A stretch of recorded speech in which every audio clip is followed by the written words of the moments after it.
you very much, everybody. Yes, I'm here to talk about AI and how that is impacting search behavior, how the rise of AI, really starting about 4 years ago, has changed the way that humans fundamentally search for information. What we have to do as marketers to kind of adapt for that, but specifically what we should be doing, best practices for a website as well, because they are just as important as they have been. The website experience is very important, but also the experience of how AI models interact with your website is becoming more and more important too. So let's get started with a simple statement. It's loud at the moment, isn't it? It's very, very loud in the industry. I am feeling, a lot of people in the industry feel pressure, especially B2B marketing teams that I speak to who are typically time poor, all of a sudden feeling like they have to do everything and that everything's changing. And if you're not doing these things, then actually you're behind and you're silly. It can sometimes feel a bit like this. Like you're the kind of easygoing guy in the playground and you've got all these bullies making fun of you for things that you don't know about or, you can't control. So for example, like using AI for everything. You don't need to use AI for everything. Use AI selectively where you know it can help you. All of the different acronyms that are flying around at the moment in the organic search space. Some people still call it SEO. People are insisting they call it GEO, for generative engine optimization. Some people are saying answer engine optimization. It's all the same thing, really. My opinion is that all these different acronyms are just ways of packaging up what has always been organic search, but we'll get more on that later. SEO is dead. You've probably heard this, even if you don't work in the SEO space. It's basically been the catchphrase of our industry for 20 or so years. But no, I can assure you very much that SEO is still alive and kicking. I'll talk specifically today about what you can do from an organic search perspective on your website to be more friendly with the AI robots. Because ultimately, it's very easy when you're getting the fingers pointed at you. It could be people in the industry, it could be your boss, it could be your peers asking you questions, worrying about falling behind. And you effectively turn into a bit of a busy idiot. And I talk about this a lot because I have a lot of sympathy for busy idiots. We've all been one. And it's easier now than ever to become a busy idiot because it feels like there's so much we should be doing. And really, without getting much direction, you can end up making yourself incredibly busy, but actually do nothing.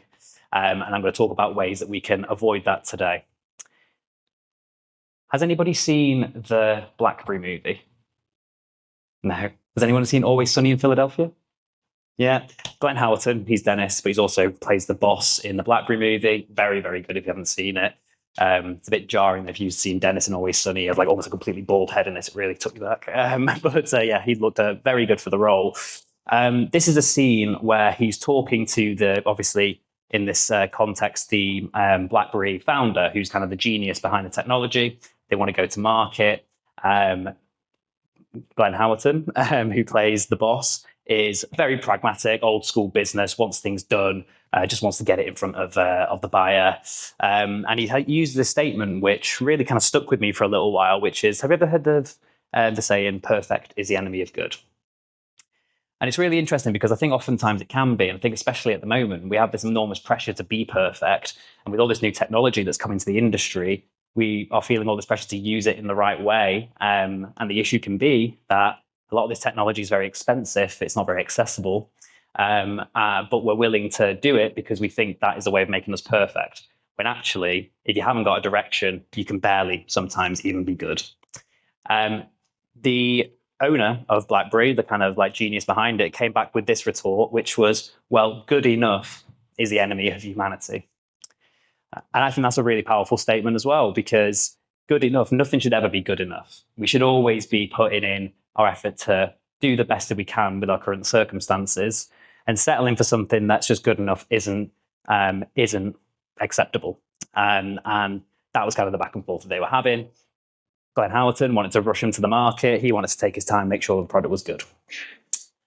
And that's what kind of leads us to, so we talk about how, good enough is the enemy of humanity. If we think about humanity and really the way that humans search for information, we're breaking away from these channel silos now. It used to be very, I wouldn't say simple, because it's always been a little bit complicated, but you'd effectively have things that you do for SEO, organic search, you have things that you do for paid media, PPC, And you cross your fingers and hope that you make your client some money.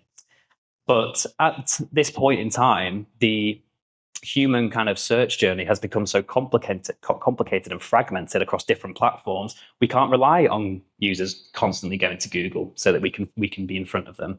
We have to be aware of AI first of all, but also social media apps, social discovery. I'll show you some stats later on that shows the value of social discovery. And really, the story now is that it's about understanding your audience on a human level. What interests do they have? What are their pain points? Kind of more importantly, I guess, and ultimately moving away from treating our audience like we're the solution, at the end of a long, complicated tunnel. Audiences are much more smart, much more geared up to find information these days, and we've got to respect that. And we've got to, think beyond the traditions that we found ourselves in for the last 10, 15, 20 years. This is a fun, but also kind of spooky fact from the WP Engine Traffic Trends report. So 30% of all global web requests are now human.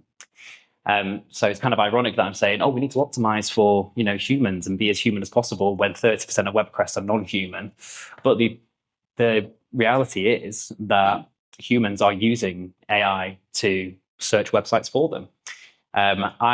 When this first kind of came around as a thing like agentic AI, I really didn't find myself wanting to do it at all. It felt strange. It felt like I wouldn't really have much control. But that changed this weekend because I built a computer about 12, 13 years ago. The hardware is incredibly out of date. So I wanted to go and buy some new computer components. I could not be bothered looking for it all myself. There was about 6 or 7 things that I had to find. They all had to work together. So I used AI.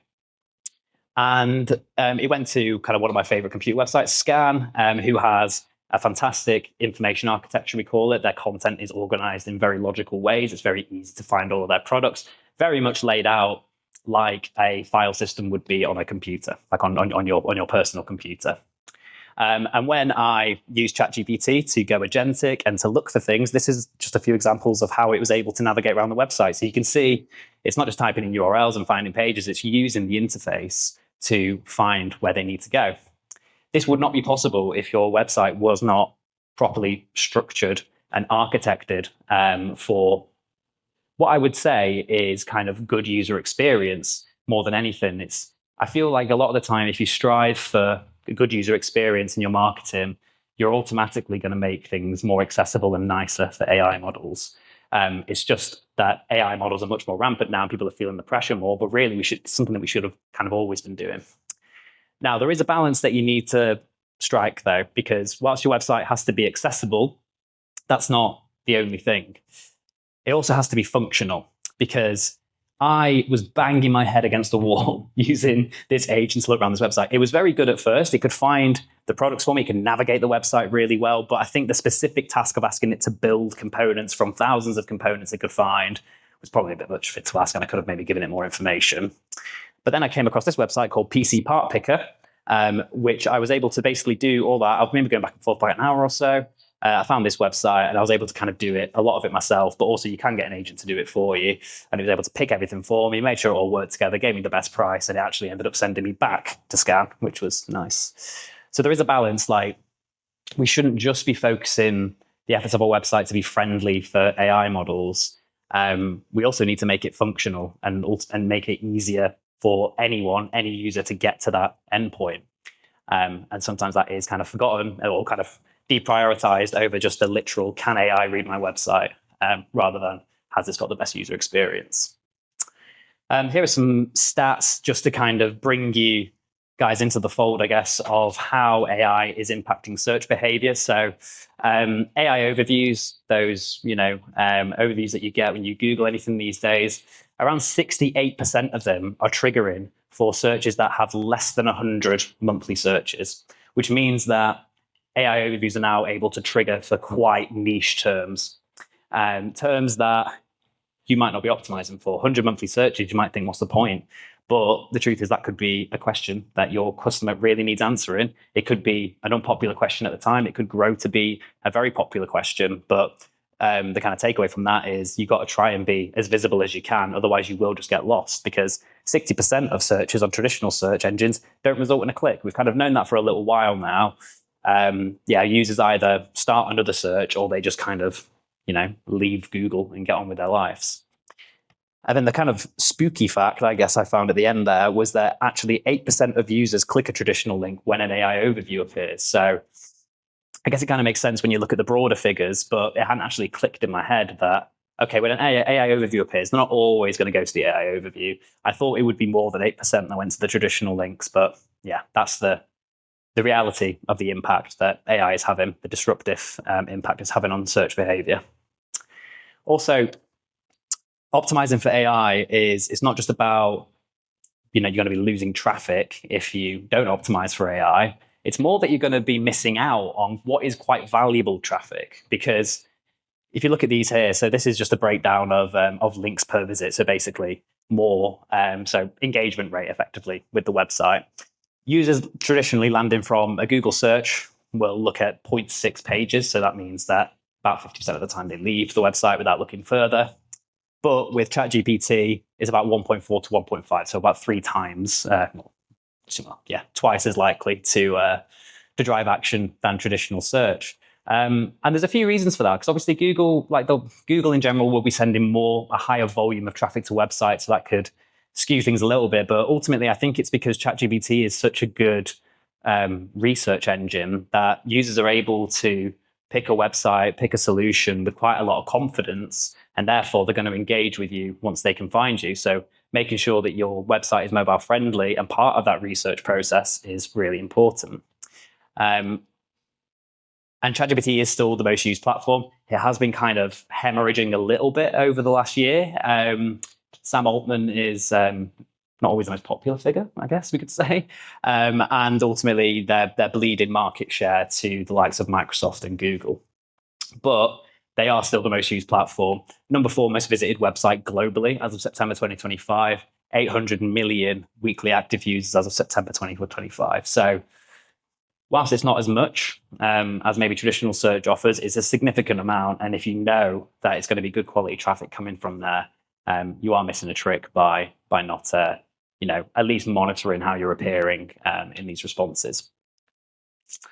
Also, ChatGPT is used 2.5 times more than Bing, which might not surprise a lot of you, because Bing, I can't remember the last time I used Bing as a kind of default search engine, but Bing, especially in like B2B spaces, can be a really important search engine, because a lot of the time it'll be included as part of the Microsoft suite. A lot of people won't change their browsers, and they'll be, saddled with Bing from the beginning. So it's important to appear there. But actually, 2.5 times the audience is on ChatGPT at the moment. So if you are optimizing for Bing and know that Bing is an important platform for you, it's worth also looking at ChatGPT and seeing what optimizations you can make to your website to appear more friendly to AI models. And being trusted. So when I say being trusted, what I mean here is an AI model looks at your website, but also your wider kind of entity as a brand, and looking at your content, the way it's written, the way people are speaking about you online, whether you can back up what you're saying, if you're following kind of all the criteria that Google has set out over the years for demonstrating your legitimacy, you're more likely to be featured as a source in the AI responses. Now, when you're not featured as a source, it drops to about 0.6% in terms of your click-through rate to the website. But if you're featured as a source, that jumps to about 1.08%. So it's not just enough kind of monitoring AI overviews very generally for what you want to be growing for. You also need to be measuring, if you're measuring AI overview or AI citations, and you can see that your competitors are getting cited in these, questions or, searches that you should be getting cited in, it's a really clear indication that they are actually starting to occupy a part of the market that you're not in at the moment. So yeah, very important, because it gets you very good clicks. It gets you a significantly higher amount of clicks than if you weren't being sourced. But also the quality of the clicks are very, very good as well. So this is a breakdown of a study from SEMrush, which looks at AI search traffic versus Google organic traffic, and generally how well those clicks from Google or AI search go towards a conversion on site. So Google organic's about 2.8%. I'd say that's probably about what most companies experience for SEO on the website. Whilst AI search traffic is registered on average about 14.2%. So we saw in a previous slide that you're more likely to click through if you go into ChatGPT. And that's not just kind of like an isolated behavioral thing, because they're actually going on to convert. So you're getting much more qualified traffic to the website. And that's always what I've kind of focused on as an SEO, is obviously generating more revenue for the clients that I look after, but ultimately focusing the strategy to bring good quality traffic to the website. And ultimately, ChatGPT kind of pre-vets a lot of that traffic for you. And then if you're being cited in the responses, you're going to benefit from it. The average AI search visitor, therefore, is around 4.4 times more valuable than traditional search. So ultimately, there's a smaller pool of people currently using AI. There's a lot, but it's smaller than the amount that are used in traditional search engines. But more and more people have actually started, and I'm sure you might have seen this a few years ago, but Reddit partnered with Google. And what felt like overnight, Reddit's visibility in search engines went up significantly, like thousands of percent. And then when AI models started being built, a lot of the data that they use, for example, ChatGPT, vast majority of the data it was initially trained on is from Reddit. And now Reddit is one of the most cited websites across ChatGPT, Perplexity, and AI overviews as of June last year. And that's really interesting. I'm going to talk to you about something called predictive SEO in a minute, which is where we can utilize the data that we can find in Reddit and ultimately try and occupy a category before anybody else. But it's interesting. I mean, as more data comes out, we're able to understand the value of AI search much more. But what is still a little bit unclear is the actual tactical approach that we should take in order to appear in AI search and to get cited more, what our website needs to do to cater for these different audiences. And I'll get onto that in a little second. So it is Dan, is it? It is Dan, yes, thank you. AI good, traditional search bad? Not really. So even though I've said that traditional search converts less, it's less engaged when it sends people through compared to large language models, it is by far and wide the most popular form of finding information still. So that's 97.4 billion monthly visits to each of these platforms. To Google, and then ChatGPT at 5.4, so 18 times more popular Google is. And when you take into account, the zero click rate of 60%, the fact that 8% of traditional results are clicked on when an AI overview appears, that number does get kind of, smaller and smaller for the engaged users that it could potentially send. But as the stats kind of lie, ChatGPT does give that the higher engagement out of both AI and traditional search. So yeah, it's always worth recapping on this. Like in my talks I did last year, that was at a time when a lot of agencies and some clients, were getting scared and saying, "Oh gosh, do we need to move all of our budget into AI search and ChatGPT? What's the scale of it?" And then I show them a graph like this, and it would settle them down a little bit, because actually the relative scale of this new platform is still quite small. Small but mighty, for sure. So this is where we get into some of the actual tactical things that brands can be doing these days to get cited in AI search. And a lot of this does relate to what goes on the website as well. So the very first thing that we should be doing is publishing clear expert content. Now that might seem obvious, but it'll surprise you how many companies you might find where you'll land on the website and you have no idea what they do. They talk in buzzwords. you're not sure what's going on. So first of all, and as Mark, spoke about as well, just being super clear with your position in your offering is step one, and that will make everything a whole lot easier. The second is adding structured data. Now, if I say structured data, it feels like a bit of a buzzword. And I think a lot of people would think of the more technical side of things around schema implementation and all this kind of more fancy stuff that goes on in the back end, which is part of it. Like we should be using like FAQ schema, for example, if you have a page that has frequently asked questions on it. If you've got an article, like a blog article, mark it up with the correct schema. It helps search engines and AI models get that extra bit of context behind your content, and it will know better what to do with it. But structured data also refers to basic stuff as well. I was chatting to a few delegates before we started, and there can be some issues where marketing people or decision makers in businesses will come to you very confidently and excitedly and say, H1 headers don't matter anymore, by the way, so we can just get rid of them all. And it's not. No, first of all, please don't do that. Please don't do that. H1s are one of the biggest context givers for pages. If you don't have a H1, then search engines and AI bots will not know what your page is about, most likely. So it's things like that as well. It's the basic stuff that you might not think about.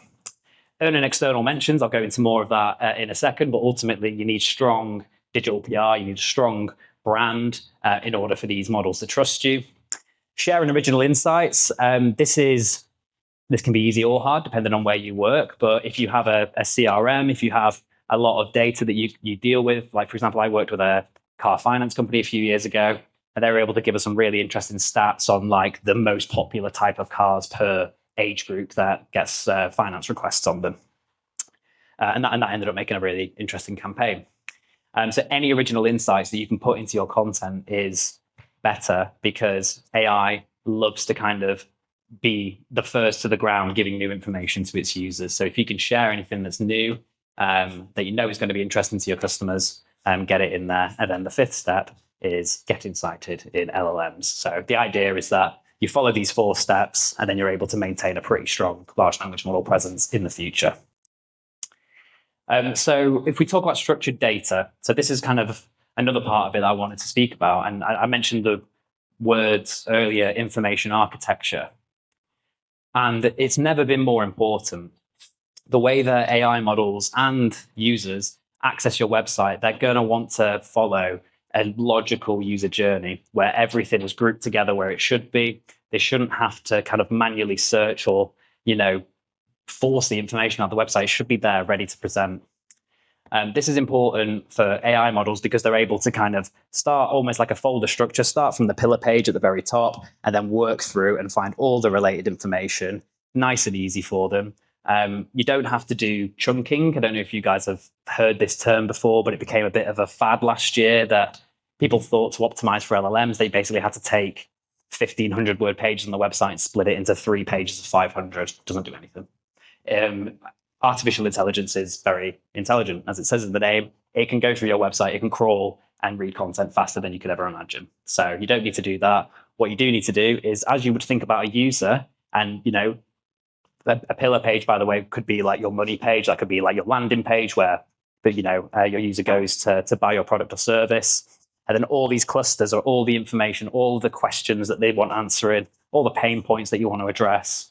And it ultimately shows search engines and AI models that you've gone the extra mile to understand your audience and what they need, but you're also laying it out on your website in a way that's easy for them to access. And it all kind of makes sense. It means they don't have to jump around. It's not a jagged user journey. It's a very smooth user journey. So yeah, that would be kind of probably one of my biggest recommendations. I still don't see kind of enough brands doing this, at least not consistently. So yeah, definitely worth considering for your kind of ongoing strategy. This is a good study done by Ahrefs, which is a very popular software as a service tool that we use in SEO a lot. And what it goes to show is that digital PR and visual discovery apps are absolutely paramount for AI citations. Being included in AI search, you have to be performing well across these kind of high impact areas. So YouTube mentions and impressions. Visual discovery is so much more important than it used to be. it's being recognized that, Gen Z are coming up, they're using TikTok and Instagram more as a search engine than traditional search. The way that people are searching is becoming much more visual because it's easier to digest things visually. Therefore, a YouTube presence is essential. And then the third one down is branded web mentions. That actually used to be the number one factor before Ahrefs updated the study, before YouTube came into the fold. And branded web mentions is basically what you get when you have really good digital PR. You want to get your brand out there, being spoken about in the right areas. You don't want links for links' sake. It's not as easy as that anymore. It's not a numbers game. It's not a quantity game. It's a quality game. And really being spoken about naturally online is probably one of the most powerful things that you can do. It's almost like these are the off-site things you need to consider before you then look at your on-site and start looking at your content and how you structure it.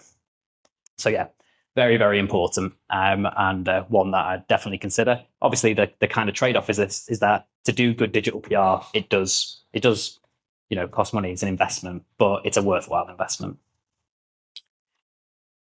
Now, predictive SEO. So I spoke about this earlier when we were speaking about Reddit. So this is a process that we follow at Hallam, and what it ultimately allows us to do is to own categories before anybody else does. It's something called category building, said in other circles. But the way that we use predictive SEO is that we mine data from Reddit. So there's an API, completely free API, that Reddit allows you to use. You can crawl any subreddit you want. You can filter it by different posts. You can look at titles of posts as well as comments and all the other kind of data associated with it. And what you effectively get at the end of that is a massive text file with all the conversations that have happened in those various subreddits. Now, obviously, that's not enough for a human, but we're very lucky that we have our little robot friends now to look at this data for us. So we can synthesize and analyze that text data using large language models. They can pull out content pillars, themes, issues, pain points, all of these things that literally your users, like people in your audience, are literally speaking about with other people online. And then you can find the solution. You can position yourself as the solution by building categories in that space. We did this last year with a client of ours called Safer Food Group, and they were wanting to become more authoritative in that space. And we used predictive SEO to inform quite a number of topics that they could write about that were very relevant to their industry. And this not only got them good qualified traffic to the website, but it also picked them up in AI citations because they were demonstrating that they were going above and beyond. And ultimately, the third step is strategy and creation. So taking all the data that you've gotten from both Reddit, how it's been synthesized in large language models, marrying that up against your Search Console data as well. So looking at query impressions, marrying it up with the text that you got from the large language model, and that can help you prioritize them. So if you can see that, literally, my users are searching this, they are seeing my website for these terms, I just haven't got the right piece of content there yet. That's the kind of golden spot. So predictive SEO, it's a bit of a silly name, but it's ultimately a very good planning tool and allows you to not be led by search volume as much, which feels a bit more traditional, but more by demand and actual issues that are happening. Have any of you guys heard of this guy, Marcus Sheridan? Yeah, we got one. Hey, that's the first time anyone's ever known him. It's I'd say about 12 or 15 years ago was when he was really big. But yeah, he wrote this book called They Ask You Answer. Now, he went through quite a bad time with his company. He owned a company called River Pools and Spas. They recently transitioned from having just kind of concrete, kind of cheaper pools to titanium and carbon fiber. Maybe not titanium, carbon fiber. And ultimately, that meant that it costs more. They have to invest money in materials to get that all done, but they would last longer and it would unlock a smaller part of the market that had more money. Good idea, but unfortunately, it was right before the 2008 financial crash. Right at the bottom of that, no one was buying a pool. No one cared about a carbon fiber pool. And he didn't know what to do. It was a small company, but he still had, good friends of his that were relying on him to make the right decision and that, needed to get a way out of it. And he didn't want to just sell the company or he didn't want to go bankrupt, even though he would be fine. And he was quoted as saying this, that in my simple pool guy mind, I thought if I just obsess over my customers' questions and I'm willing to address them, I just might save my business. And spoiler alert, he did. It was incredible. Because as Mark was saying before, he spoke to customers all the time. He knew what their questions were and their pain points were, what their reservations were against getting a pool versus, not getting a pool or getting a carbon fiber pool over getting a concrete pool, whatever it may be. And he just wrote really plainly about it on his website. He said, my competitors are more expensive than me, but this is why. Really uncomfortable questions. But he did it and it saved his business. And he used modern MarTech to show that I think actually one of the blog articles he wrote generated 500 grand's worth of business for him just by being honest and understanding his audience. So he's a really good figure to keep in mind when it comes to this idea of audience first marketing and how deep audience understanding leads to highly efficient marketing. I am a big advocate for a tool called SparkToro. I am not paid by Rand Fishkin or SparkToro to talk about it as much as I do. I just think it's a fantastic platform. And what it allows you to do is enter your domain and enter kind of like anything that you know to be true about your audience. And it will tell you based on anonymized clickstream data, which is associated with kind of every domain on the internet. You can see people who visited your website, what other websites did they visit as well? And you're able to gauge interest from there. And as I was saying at the very beginning, it's very loud in the industry at the moment, but this is a way that you can cut through and actually give yourself some direction, because you might have your boss saying, oh gosh, we've got to invest in, ChatGPT. We've got to do something about this AI stuff. But then you might show them a graph like this and it might show that actually your audience is disproportionately less interested in using ChatGPT than the national average. And then okay, I think that's helping me make a decision. I don't have to do everything. I have to just do these select things where I know my audience is spending time. And you can do that with social media as well. I mean, you can do this with podcasts. You can do it with websites, blogs, news. Like there's a corpus of information that you can really mine there to get that initial understanding of your audience that is completely abject from opinion or emotion. It's purely grounded in data that is associated with your website and your existing visitors. So you might be thinking at this point, okay, I've given you a load of information. I've said, how AI is impacting things, how it's impacting search behavior, like kind of so what? Is this really working? Is this just hot air? Well, no, we kind of practice what we preach. I came into Hallam in January last year, and I was tasked by my director to look into what we call our total search proposition, which includes, encompassing AI in the organic search space. And we've had some great success over the last year with driving not only visibility in AI overview citations and ChatGPT citations. If you can guess what color our client is, it's that one, the black line. We always put our clients in the black line to make them stand out. And we took them on, and this was one of our clients from we started with them kind of early last year. They started sort of second in the market for AI citations, and then AI citations grew massively in the middle of the year. They managed to just get ahead over that, and now there's a significant gap between our client and the rest of their competitors. So they're very happy about that. But what they're more happy about is the fact that we're actually able to make them convert, because this is something I just wanted to show you guys, because it's an old thing in marketing and especially in SEO, that you can lead a horse to water, but you can't make it drink. But yeah, really, you can lead a user to a website, you can't make them convert.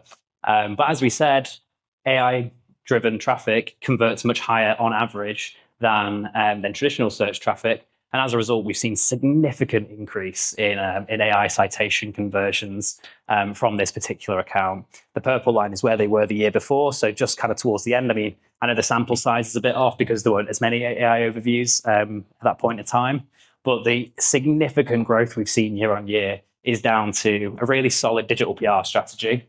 We've got some really great placement for these guys. Without giving their name away, they're a luxury kind of garden building manufacturer. And it's a very good product. We love working with them, and we were able to grow their presence through digital PR and targeted kind of informational content that gets them cited and drives good quality traffic to the website. And that's where I'm going to leave it. Thank you so much. I think I'm just about on time.